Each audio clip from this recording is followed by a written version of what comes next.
Sveiki, esu burnos higienistė, solo profilaktikos specialistė Joana Barkauskienė. Dirbu odontologijos klinikoje Altadenta. Galvojant apie plačiai paplitusius burnos higienos įpročius, iškyla natūralus klausimas. Ar valome visą batų eilę norėdami juos išblizginti šepečiu? Tikriausiai ne. Tuomet, kodėl visą dantų eilę valote šepetėliu? Jei ne 95% iš 100 kaupiasi ne ant danties paviršiaus, o tarp dančiuose. Solo dantų priežiūros koncepcija yra labai paprasta. Dantis turi būti valomi po vieną.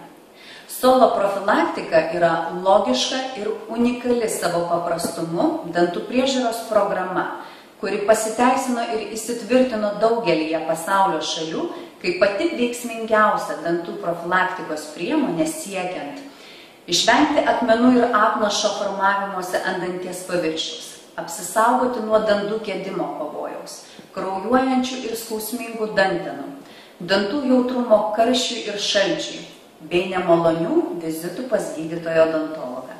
Sprendimas, kurį ši programa siūlo, yra Solo Stix, tai yra tarpdančių šepetėliai, ir Solo Swing, tai yra vieno danties šepetėlis.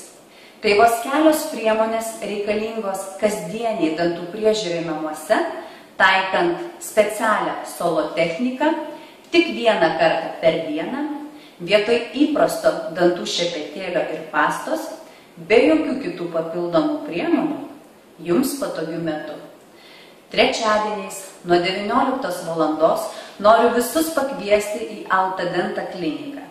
Ten lauksiu jūsų paskaitoje, kurioje supažindinsiu su pagrindiniais solo dantų priežiūros principais. Išsamesnę informaciją apie paskaitos laiką ir registraciją galite gauti susisiekę su mumis žemiau nurodytais kontaktais. Labai lauksiu jūsų visų atvykstant.